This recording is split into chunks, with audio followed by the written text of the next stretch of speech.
Les enfants de ma sœur étaient les petits-enfants en or, tuteur privé, camp à 7800 €, et un fonds pour l'université que mes grands-parents exhibaient au dîner. À l'anniversaire de mamie, elle a découvert que j'avais discrètement transféré la fiducie à mon nom, et elle a perdu la tête. Elle a hurlé.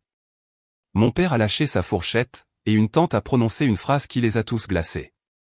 Je m'appelle Mathieu, 32 ans, grand frère, fils unique responsable, quand mes parents avaient envie de déléguer les responsabilités et difficile, quand je disais non. J'anime un podcast de taille moyenne sur le travail et l'argent qui, je ne sais comment, amène les gens à penser que je suis à la fois un distributeur automatique de billets ambulants et un thérapeute. Je vis dans un petit 2 pièces avec 2 mini-câbles, un mur de panneaux en mousse dont je suis fier, et un moulin à café que je traite mieux que la plupart des membres de ma famille. L'histoire commence dans la salle à manger de ma grand-mère, parce que, bien sûr.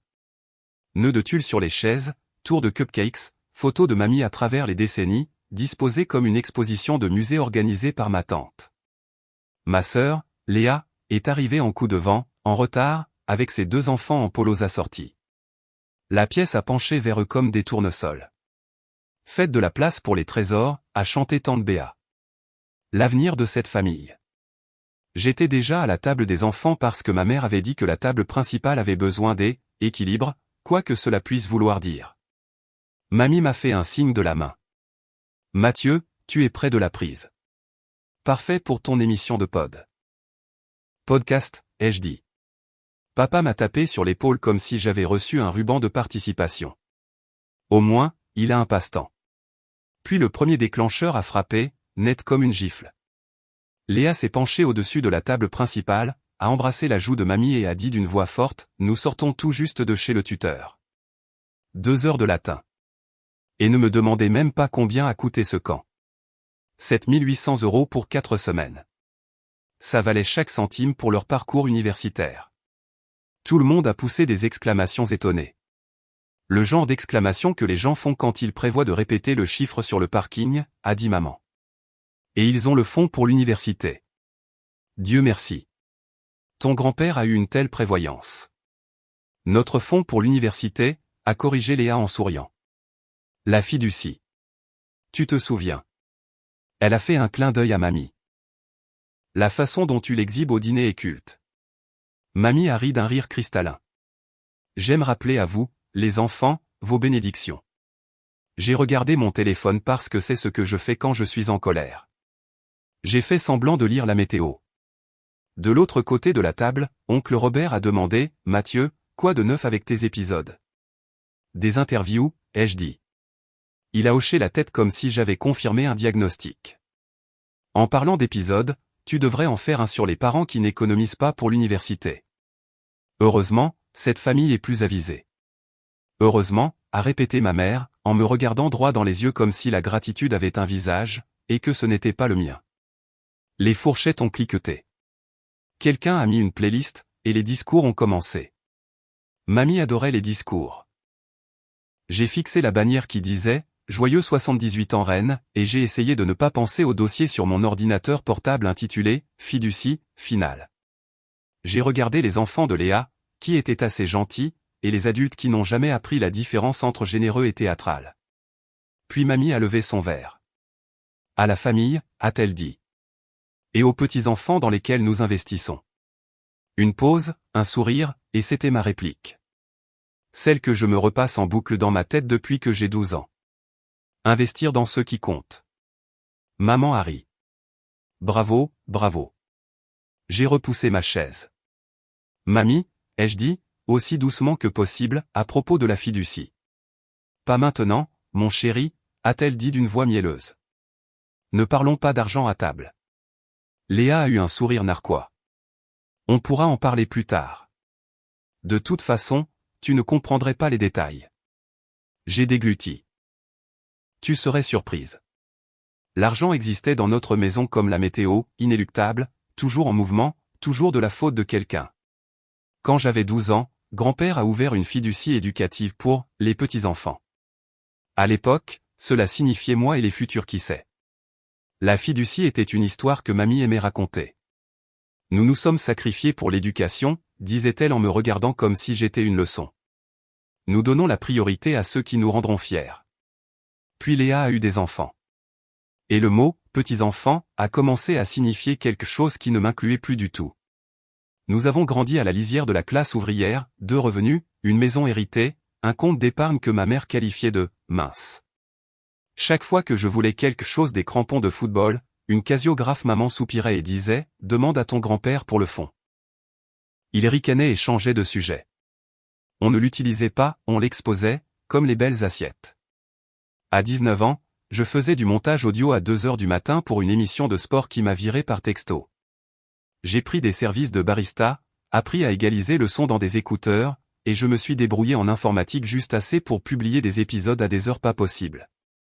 Léa, de 2 ans ma cadette, maîtrisait la tradition familiale qui consiste à se faire adorer. Mathieu est tellement intense, disait-elle. Tu devrais t'amuser. L'amusement avait un prix. J'avais un loyer. Quand elle a eu son premier enfant, la fiducie est devenue un sujet bruyant. Notre petit bébé en or, roucoulait mamie en tapotant un dossier manille. Elle parlait du fond au serveur comme si c'était le dessert du jour. École privée, tuteur privé, tout privé. Un camp à 7800 €, mon chéri. Ils ont appris l'estime et la voile. Les 3 meilleures lettres dans cette maison, RSI, retour sur investissement. Pendant ce temps, je faisais une demande Lydia à mon père pour mon propre dîner d'anniversaire parce qu'il avait oublié son portefeuille. Je ne prétends pas avoir été parfait. J'ai manqué des anniversaires. J'ai annulé les brunchs de Léa, esquivé les photos de famille. Je me démenais et j'avais honte de me démener. Le podcast a eu du mal, puis a grandi, a chuté, puis a explosé. Les publicités sont arrivées. J'ai appris à lire les publicités en milieu de diffusion sans avoir l'air d'un otage. J'ai lancé un Tipeee. J'ai remboursé une carte de crédit dans un élan de joie si intense que j'ai pleuré dans une serviette. Et pourtant, le scénario familial n'a jamais changé. Mathieu, les enfants de ta sœur ont des besoins. Ne sois pas égoïste. Ton podcast est mignon. La première grande fracture a été l'incident de la conversation de groupe. Léa a posté une photo des enfants avec leur tuteur. Les enfants avaient l'air de s'ennuyer. Le tuteur avait l'air riche. Léa a écrit, 2 heures par semaine, ça vaut chaque centime. Parcours universitaire assuré. Mamie a répondu avec 8 émojis d'applaudissements. Et puis, tellement contente qu'on ait mis en place leur fiducie si jeune. J'ai tapé, la fiducie n'était-elle pas pour tous les petits-enfants ? Maman, arrête de semer la zizanie, Mathieu. Léa, tu n'as même pas d'enfant. Mamie, nous parlons de vrais petits-enfants, mon chéri. J'ai fixé ce message jusqu'à ce que mon téléphone se verrouille. De vrais petits-enfants ? Super. J'ai appelé grand-père. Sa voix était devenue faible. C'était censé être équitable, a-t-il dit. Pour vous aider tous les deux avec vos études. Léa l'a utilisé pour le camp. Un camp peut être éducatif. Peut-il être éducatif à 7800 €? Il a soupiré. Parle à ta grand-mère. Parler à mamie signifiait m'entendre dire que j'étais dramatique. Elle disait que je devrais être reconnaissant que la famille est quoi que ce soit. Ne sois pas grossier, Mathieu. L'université coûte de l'argent. J'ai dit, je suis allé à l'université. Je paie encore des intérêts. Elle a dit, eh bien, tu as choisi elle et audio, comme si j'avais choisi d'être allergique à l'argent exprès. Puis grand-père est mort.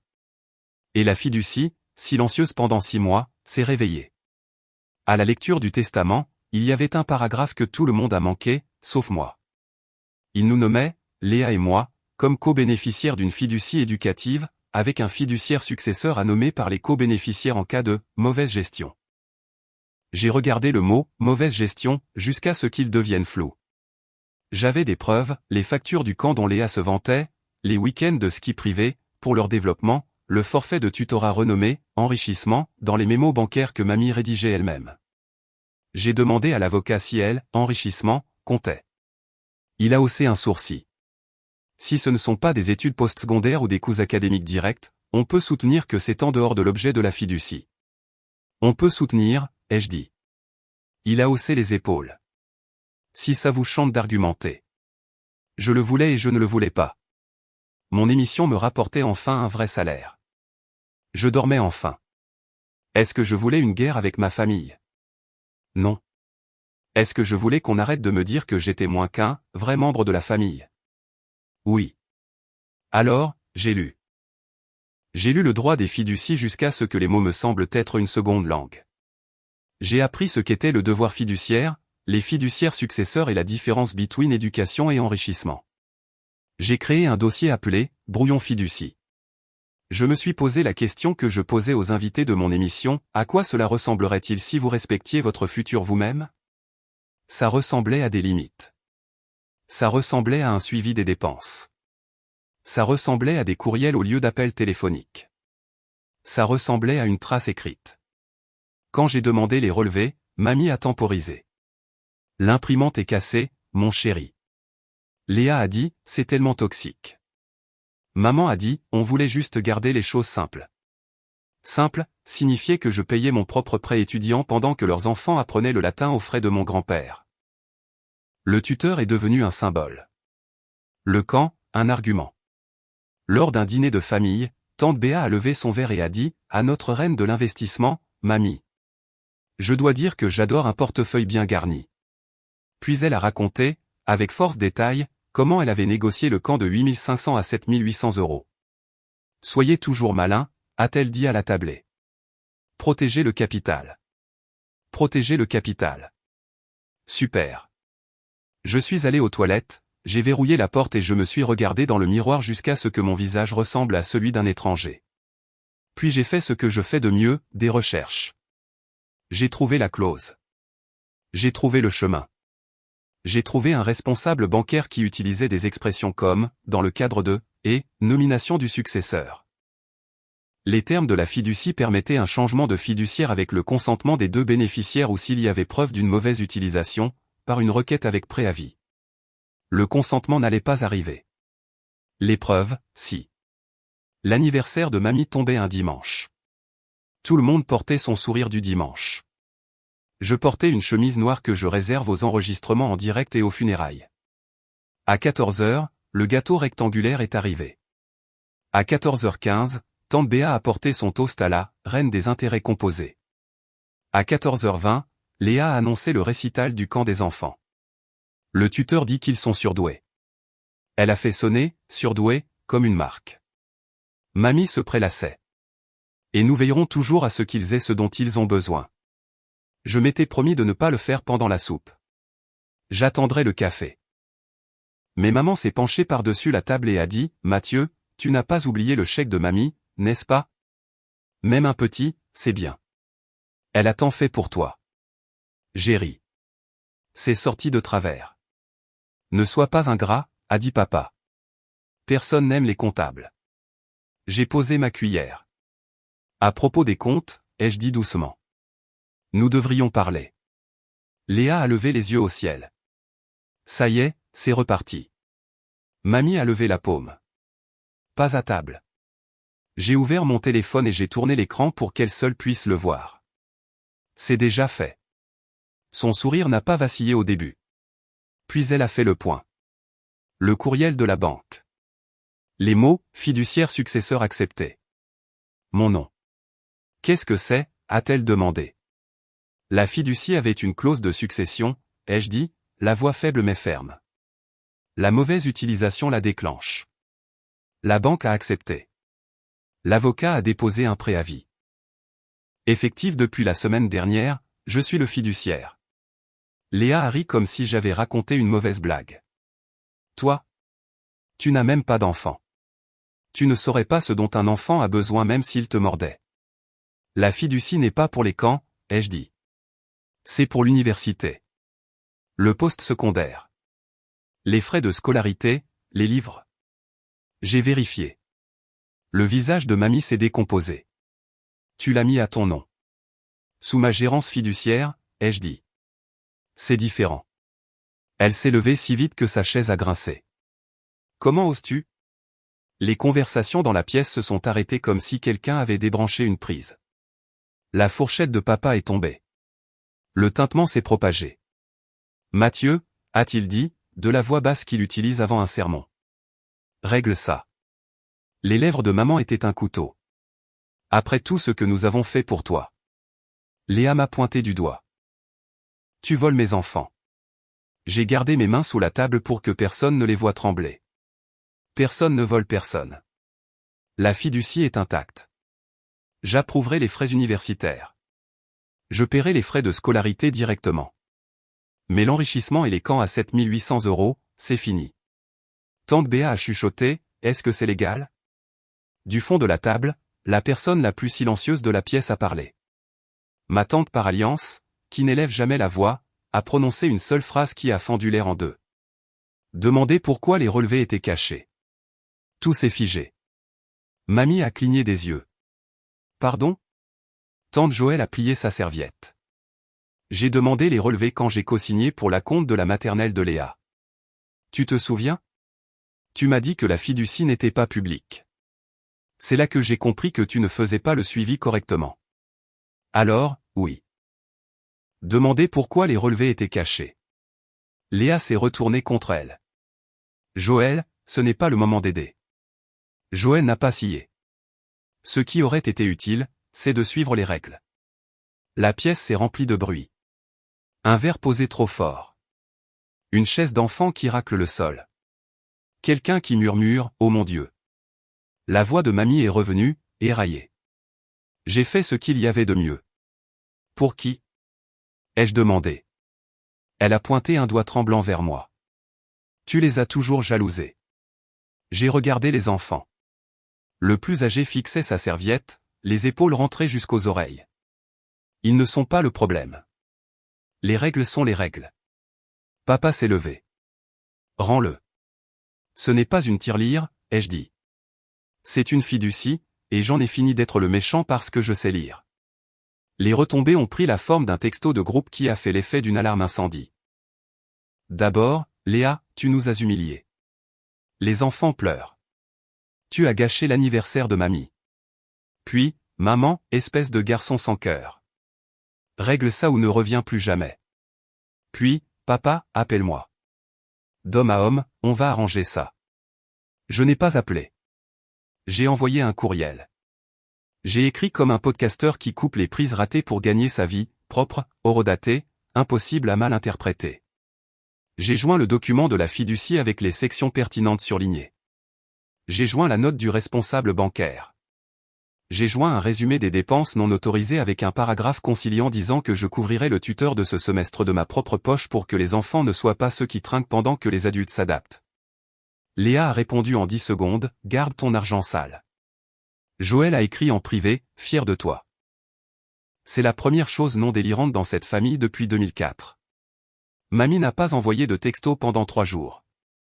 Quand elle l'a fait, c'était un message vocal qui commençait par un soupir et se transformait en monologue sur la loyauté. Elle a utilisé des mots comme trahison, ingrat, frimeur. Elle a terminé par tu regretteras ça quand tu auras les tiens. J'ai écouté le message dans le silence de mon appartement et je l'ai laissé là sur mon bureau, comme un pense-bête. Respecte ton futur toi-même. J'ai ouvert mon application bancaire, payé mon prêt étudiant, puis je l'ai refermé sans prendre de capture d'écran pour une fois. L'émission a continué. J'ai enregistré un épisode sur les budgets limites, comment allouer l'argent et l'attention quand votre famille fonctionne sur des attentes. La boîte de réception a explosé. Les gens m'ont parlé de cousins qui ont utilisé le fonds médical de leur grand-mère pour un mariage à l'étranger, de frères qui ont acheté des jet-skis avec l'argent de l'université. J'ai pleuré 2 fois, coupé mon micro, et j'ai continué. Une semaine plus tard, papa a appelé. Fils, a-t-il dit, d'un ton trop chaleureux. On peut se voir au restaurant? J'ai choisi un lieu public et je suis arrivé en avance. Il s'est glissé dans la banquette, a commandé un café qu'il n'a pas bu, puis s'est penché en avant. Ta grand-mère est contrariée. J'ai remarqué. Il s'est frotté les yeux. Elle se sent bafouée dans son respect. J'ai transféré le rôle de fiduciaire de la fiducie conformément à la clause. Je sais. Il a tenté un sourire. Écoute, peut-être qu'on pourrait trouver un accord familial. Tu remets ta sœur en charge. On pardonne et on oublie tout. Tu peux même être co-signataire si ça te permet de te sentir respecté. La façon dont il a dit « respecté » m'a donné envie de renverser la table. Je ne l'ai pas fait. J'ai respiré comme mon thérapeute me l'a appris. Papa, on peut l'utiliser pour les frais de scolarité, les frais annexes, les livres. Tout le reste, c'est non. C'est ça, l'accord. Il s'est adossé. On dirait ton émission. Ce n'est pas une insulte. Il a expiré, puis a essayé une autre approche. Ta grand-mère a peur de perdre la face. Elle a perdu le fil. Ce n'est pas pareil. La famille, c'est compliqué. Les maths aussi. Il m'a dévisagé. Je ne te reconnais plus ces derniers temps. Je me reconnais enfin. La cloche de la porte a sonné.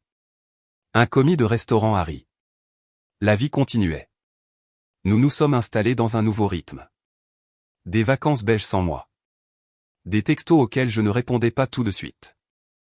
Des non-invitations déguisées en « on pensait que tu serais occupé ». J'ai envoyé à l'école leurs attestations fiscales. J'ai envoyé au service de la scolarité de l'université un courriel confirmant le paiement direct des frais le moment venu. Léa m'a envoyé une capture d'écran d'une facture d'enrichissement impayée avec la légende « Monstre ». Je n'ai pas répondu. Puis une chose étrange s'est produite. Mon cousin Nathan calme, anxieux, toujours en marge des photos de groupe familial m'a appelé. J'ai entendu ce que tu as fait, a-t-il dit. Ça m'a poussé à interroger mes parents sur mon plan d'épargne-études. Il a fait une pause. Il n'y en a pas, je suis désolé. Je n'appelle pas pour me plaindre. J'appelle parce que t'entendre dire non m'a donné la permission de demander. Et maintenant, j'ouvre mon propre compte, même si c'est 50 € par mois. Nous avons parlé des intérêts composés. Je lui ai envoyé mon tableur de budget. Il m'a envoyé une photo de son chien en pull. C'était la meilleure conversation que j'avais eue avec un membre de ma famille depuis des années. Le jour où les frais de scolarité du fils aîné de Léa étaient dus, je les ai payés directement à l'université et j'ai mis en copie Léa, mes parents et mamie. Pas de mots, pas de fioritures, juste une copie de la transaction et le solde restant. Léa a répondu, d'accord, ce qui dans notre famille était un traité de paix. Mamie est restée sur le pied de guerre. Elle a demandé à ses amis à l'église de prier pour un petit-fils égaré. Tante Béa m'a envoyé des mèmes passifs agressifs sur le respect des aînés. Maman a essayé la culpabilité par le dessert. Elle a laissé un gâteau à ma porte. Le glaçage disait « la famille d'abord ». Il a légèrement fondu au soleil de l'après-midi et ressemblait à un accessoire de film d'horreur. J'ai pris une photo, puis j'en ai mangé un coin et jeté le reste. Mon thérapeute m'a demandé comment je dormais. Mieux, ai-je dit. Je me sentais décroché. Pas libre, exactement, mais débloqué. À l'antenne, j'ai raconté une histoire sur la manipulation psychologique financière. Quand les gens vous disent que faire respecter les règles est cruel, que les budgets sont des trahisons. J'ai dit, fixer une limite ne vous rend pas dur, cela vous rend honnête. L'épisode a grimpé dans les classements. Un sponsor a demandé à prolonger son contrat. L'équipe que j'avais montée de temps partiel, un monteur a envoyé des émojis de confetti. Je leur ai offert le déjeuner. À un moment donné, mamie a texté, si tu insistes pour jouer au banquier, au moins viens me voir. J'y suis allé. Elle a servi le thé comme si c'était des excuses, puis ne s'est pas excusée. Nous nous sommes assis dans son salon surdécoré, des fleurs partout, des cadres dorés réfléchissant une douzaine de versions de nous. Tu m'as blessé, a-t-elle dit. Vous m'avez embarrassé, ai-je dit. C'est ce que tu voulais? Une vengeance? Non. Je voulais l'équité. Elle a tapoté la table. L'équité n'est pas la même chose que l'amour. Je sais, ai-je dit. C'est pourquoi j'ai choisi l'équité. L'amour devient confus dans cette famille. Elle m'a regardé longuement. Tu es si sûr de toi. Je suis sûr de ça. Tu penses que tu es meilleur que nous? Je pense que j'ai le droit d'être égal. Elle a détourné le regard, a cligné des yeux avec force et a changé de sujet pour parler des hortensias. Nous avons parlé de fleurs pendant 10 minutes, et je suis parti avec le sentiment de m'être échappé d'un labyrinthe sans carte. L'anniversaire de mamie occupe mes pensées sans payer de loyer, mais il ne me brûle plus comme avant. Maintenant, quand je pense à ce jour, je me souviens de la phrase de ma tante plus que du cri de ma grand-mère. Demander pourquoi les relevés étaient cachés. C'est le genre de question que je pose à des inconnus dans mon émission chaque semaine. Elle a percé le bruit. Voici ce qui a changé, j'ai arrêté de considérer la paix comme mon travail. J'ai arrêté de passer des auditions pour le rôle de « vrai petit enfant ». J'ai arrêté d'appeler l'équité de la cruauté. J'ai appris qu'un « non » silencieux est plus fort qu'un « oui » bruyant, surtout dans les familles qui n'entendent que les applaudissements. J'ai aussi appris que protéger les enfants ne signifie pas faire faillite en matière de limites. J'ai payé une facture universitaire sans envoyer de selfie, et le monde ne s'est pas écroulé. J'ai refusé de financer un camp et j'ai survécu à la conversation de groupe. Léa ne m'a pas pardonné. Elle ne le fera peut-être pas avant des années. Ce n'est pas une tragédie. C'est un recalibrage. La morale n'est pas de « gagner le débat ». La morale est d'« assumer la responsabilité que vous portez déjà ». Pour moi, cela signifiait lire le document que tout le monde citait comme une écriture sainte et le suivre comme une carte. Cela signifiait dire la vérité dans une pièce qui préfère une bonne histoire. Cela signifiait me souvenir que la personne avec qui je dois le plus vivre, c'est moi. Je suis toujours Mathieu. Je sale toujours trop mes œufs et j'aligne mes câbles XLR par longueur. J'enregistre toujours le mardi matin, je monte le mercredi soir, et je bois du café comme si c'était un passe-temps. Parfois, je pense à combien l'histoire serait différente si mamie avait commencé par « j'ai fait une erreur ». Peut-être que nous aurions ri des leçons de voile à 7800 € dans 20 ans. Peut-être pas. Les enfants, je les soutiens. J'espère qu'ils apprendront le latin et comment nommer une limite par son nom. J'espère qu'ils n'apprendront jamais à assimiler l'amour à un chèque. Quand ils seront prêts pour l'université, l'argent sera là parce que c'était le but de la fiducie. Et quand ils me demanderont pourquoi le camp a eu un « non », je leur montrerai la clause et je dirai « j'ai respecté votre avenir même quand vos parents me détestaient pour ça ». La semaine dernière, j'ai reçu un message d'une auditrice. Elle a écrit « j'ai dit à mon frère que je n'étais plus sa banque ». Je l'ai mis par écrit. J'ai dormi pour la première fois. J'ai souri dans ma cuisine, un café trop infusé à la main, mon téléphone vibrant de petits merci d'inconnus. J'ai eu l'impression que c'était la preuve que faire ce qui est juste a rarement l'air héroïque sur le moment. Ça ressemble à de la paperasse. Ça ressemble à quelqu'un qui crie à une fête d'anniversaire. Ça ressemble à laisser un gâteau sur un porche en plein soleil et s'en aller. Je ne suis pas le distributeur automatique de billets de la famille. Je ne suis pas le bouc émissaire. Je ne suis pas le méchant dans une histoire de « vrais petits-enfants ». Je suis une personne avec des limites. J'ai mis mon nom sur une ligne que je faisais semblant de ne pas voir, et je le laisse là. Je ne me laisserai pas utiliser. Je ne financerai pas la performance. Je paierai ce qui est dû. Je documenterai ce qui est dit. Et je garderai mes mains sous la table jusqu'à ce qu'elles arrêtent de trembler. Ensuite, je prendrai le micro, j'appuierai sur enregistrer, et je dirai la vérité.